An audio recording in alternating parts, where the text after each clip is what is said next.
खारघर तसेच तळोजा वसाहतीमधील पाणी समस्येबाबत काँग्रेस पक्षाच्या वतीने खारघर येथील सिडको कार्यालयावर मोर्चा काढण्यात आला। या मोर्चादरम्यान सिडको अधिकाऱ्यांसोबत झालेल्या बैठकीत काँग्रेसच्या शिष्टमंडळाने पाणी समस्येच्या निराकरणासंदर्भात चर्चा केली। यावेळी अधिकाऱ्यांकडून मागण्यांबाबत सकारात्मक आश्वासन देण्यात आले आहे।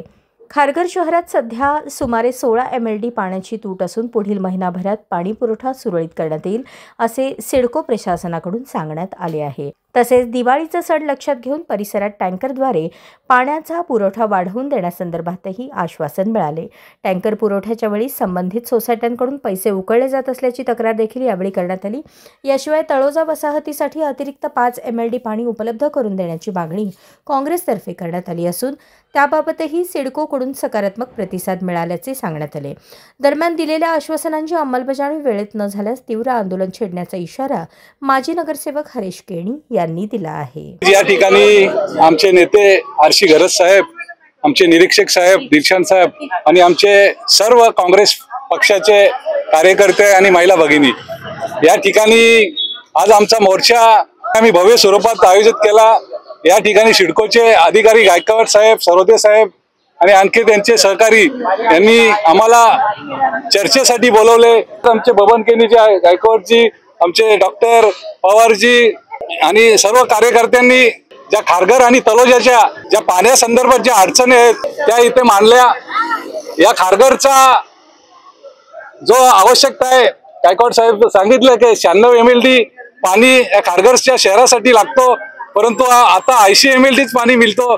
आम्ही महिनाभरात या खारघरसाठी आम्ही जो 16 MLDची तूट आहे ती तूट आम्ही भरून काढू। आम्ही सांगितलं महिन्यानं तुम्ही 2 महिने घ्या, परंतु आमच्या खारघर वासियांसाठी जी तूट आहे तुम्ही सुरळीत पाणी पुरवठा करा।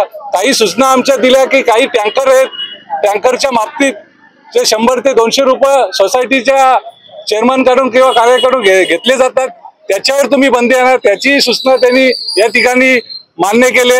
आणखी काही सूचना आहेत सोसायटींच्या, त्यांनाही टँकर तुम्ही वाढवण्याचा प्रयत्न करा, कारण बऱ्याचशा मोठ्या सोसायटी आहेत त्या ठिकाणी तुम्ही एकच टँकरची सुविधा देता। तुम्ही टँकर वाढवा, कारण तुम्ही गेल्या 3-4 वर्षे 15 टँकर इथे अस्तित्वात आहे, त्यांना जास्तीत जास्त टँकर कशा वाढवता येतील त्या प्रयत्न करा। आमच्या तळोजा फेज 1 फेज 2च्या बाबतीत सूचना बबन केनीने अंकुशजींनी केल्या।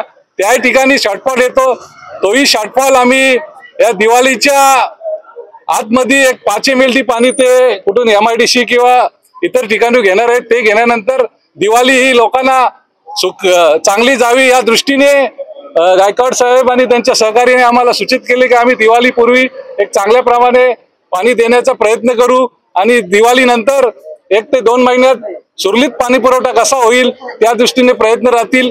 आम्ही ह्या त्यांच्या सूचना आम्ही तोंडी त्यांना इथे आपल्या समोर त्यांना बोलायला लावलेले आहेत।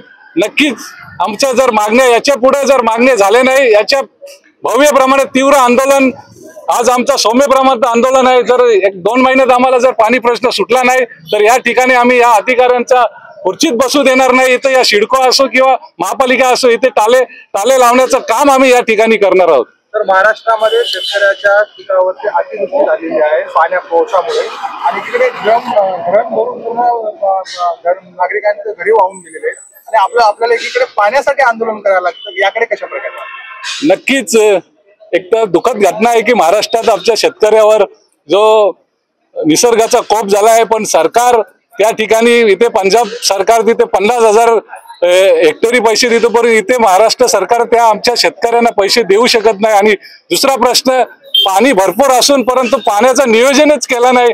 गेली कित्येक वर्ष ज्याप्रमाणे इथे या पनवेल शहराला नवीन डॅमची आवश्यकता पाहिजे, नवीन धरणाची आवश्यकता पाहिजे, त्या धरणाची तरतूदच केली नाही। कारण एखादा धरण अस्तित्वात एखादी मंजुरी घेतो तर त्याला 5 ते 10 वर्षाचा कालावधी जातो, परंतु इथले आमदार महोदयाने या ठिकाणी प्रयत्नच केले नाही। त्यामुळे ह्या पनवेल शहराला, या नागरिकांना पाण्याची भव्य टंचाई निर्माण झालेली आहे आणि त्यामुळे प्रत्येक शहरात या आंदोलन स्वरूपाने आणखी जर असे आम्ही सांगितलं की तुम्हाला जर पाण्याची व्यवस्था नसेल तर तुम्ही OC CC देऊ नका, कारण तुमच्याकडे पाण्याचं नियोजन नाही तर येणाऱ्या नागरिकांना तुम्ही कशा प्रकारे पाण्याची सुविधा द्याल त्या दृष्टीने तुम्ही आताच नियोजन करा, अशा प्रकारच्या सूचना आम्ही इथे सिडको अधिकाऱ्यांना दिलेल्या आहेत. तर भाजपच्या वतीने काल सिडकोवरती देखील मोर्चा पाण्यासंदर्भात काढण्यात आला होता. काँग्रेसवर त्यांनी टीका केलेली आहे की ते जसं पावसामध्ये बेंडच बाहेर येतात तसे काँग्रेसवाले निवडणूक आले म्हणून बाहेर आलेले आहेत. याकडे कशा प्रकारे प्रत्युत्तर कशा प्रकारे? नक्कीच तुम्हाला मागाशी बोललो,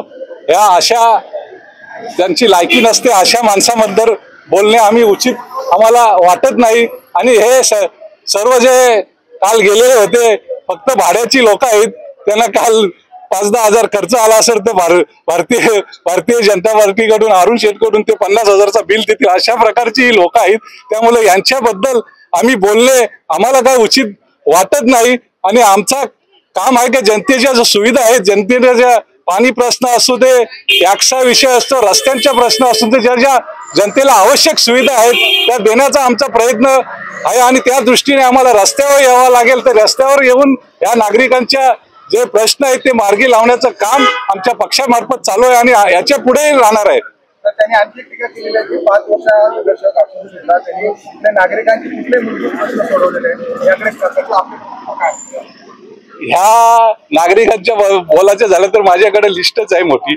जे जे आवश्यक आहेत, मग गार्डन असो, स्मशानभूमी असो, रस्ते असो, स्ट्रीट लाईट असो दे, स्ट्रीट लाईटचे विषय असो, तलाव असो दे, गटाराच्या व्यवस्थापन, जे जे आवश्यक गोष्टी आहेत तुम्ही आज बघाल, शेवरेज लाईन असो, पाईप लाईन असो, ज्या ग्रामीण भागात ज्या ज्या आवश्यक गोष्टी आहेत त्या ठिकाणी मी महापालिकेच्या मार्फत सिडकोच्या मार्फत मंजूर केलेले आहेत आणि आणखी कामं चालू आहेत. कारण मी पूर्ण सभापती असो, सरपंच असो, त्यावेळी प्रत्येक गावाचा त्या ठिकाणी अभ्यास केलेला आहे आणि त्या दृष्टीने मी काम करत असतो. म्हणजे ज्या ज्या आवश्यकता आहेत नागरिकांना सुविधा, ज्या ग्रामीण असो किंवा शहरी असो, त्या ठिकाणी तुम्हाला माझ्या दोन्ही प्रभागात त्या प्रकारची कामं झालेली दिसलेली असतील आणि आणखी प्रयोजित कामे आणखी असतील. त्या दृष्टीने माझे प्रयत्न आणि ती कामं लवकरात लवकर झालेले दिसतील.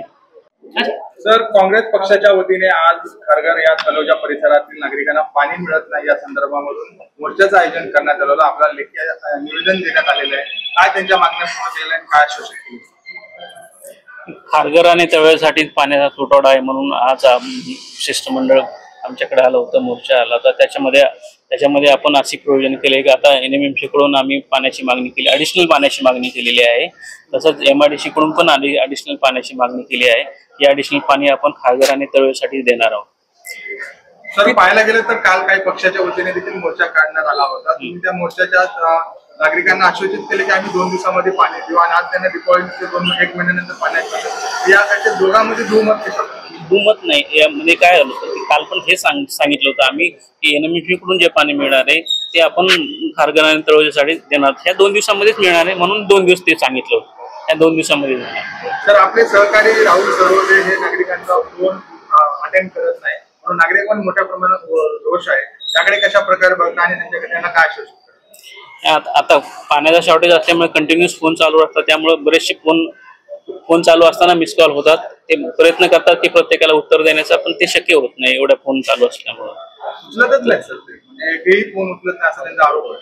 फोन बंद करतात. नाही, फोन उचलतात ना, ते कंटिन्युअस फोन चालू असल्यामुळे ते शक्य होत नाही काही तरी पण मी त्यांना समजून